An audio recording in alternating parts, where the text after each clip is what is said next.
Donc je suis un grand gamin de 40 ans, qui vit dans la région toulousaine, et j'y vis tranquillement d'ailleurs avec ma merveilleuse épouse et deux garçons, deux grands garçons de 4 et 8 ans. Et moi ce que j'aime faire dans la vie, c'est rêver. J'aime lire, j'aime écrire, j'aime faire des jeux, beaucoup de jeux, j'adore les jeux de société. Et puis j'aime prendre l'air, j'aime donc marcher, faire du vélo, ce genre de choses. Quand j'écris, moi ce qui me plaît, c'est surtout le fait de raconter des histoires. Je raconte des histoires, j'invente une intrigue, et là-dedans, j'y mets des personnages, inventer des personnages, et puis les faire vivre, les taquiner un peu, leur donner leur heure de gloire, les faire évoluer, ce qu'ils ont à nous dire, ce qu'ils peuvent nous raconter. Il y a beaucoup de choses qui passent par les personnages.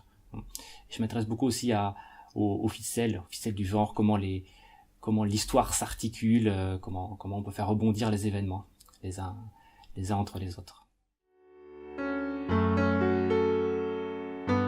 De quoi parle mon roman Les Révoltés de Noël ? Nous connaissons tous le Père Noël, cet être formidable qui vient distribuer des cadeaux à tous les enfants de Noël. Pourtant, le Père Noël, c'est un petit jeune, il a même pas 200 ans. Alors, qui c'est qui distribuait les cadeaux à Noël avant le Père Noël ? Alors, on pense à Saint Nicolas, mais il y avait plein d'autres personnages partout dans le monde. En Suède, on trouvait le Tonte, Jules Nice. Le Tonte, un petit lutin qui gardait la ferme des intempéries et des maladies. En Italie, il y avait la Befana, la sorcière, un peu méchante, qui volait sur son balai et distribuait des paquets. Ou bien en France, en Haute-Savoie, le Père Chaland, un espèce de vieux bonhomme avec une grosse barbe, et qui marchait avec un bâton. Ah, ces personnages, on les a oubliés. Et donc ceux-là, on les connaît pas. Vous les connaissiez, vous ? Moi, je les connaissais pas. Pourquoi ? Le Père Noël, pardi. Le Père Noël, qui distribue des cadeaux, des gros cadeaux généreux, à tout le monde, à tous les enfants, sages et pas sages, partout sur Terre. Et alors, les Jules Nice, les Befana et les Père Chaland, ils se retrouvent oubliés, perdus. On se soucie plus d'eux. Figurez-vous qu'ils sont pas contents.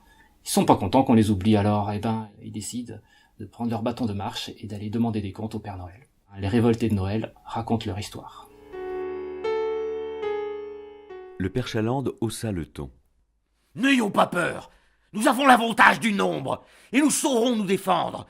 Ne sommes-nous pas tous à notre manière des croque-mitaines ? Tu as raison, fit Jules Nice avec enthousiasme. la Befana et moi pouvons jeter des sorts. Toi, Chaland, tu rosses ceux qui passent à coups de parapluie. La chose vieille, je leur ferai faire des cauchemars, s'ils dorment.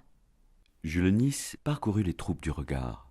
Je souhaite bien du courage à ceux qui voudraient nous arrêter. Vous, les trottes vieilles, que faites-vous aux mauvais enfants ? Les 3 sœurs fées se prirent par la main et tournoyèrent. Enfant passage, nous te trouvons, par nos bois durs nous t'empalons, à la rivière nous te menons, dans les eaux folles nous te noyons.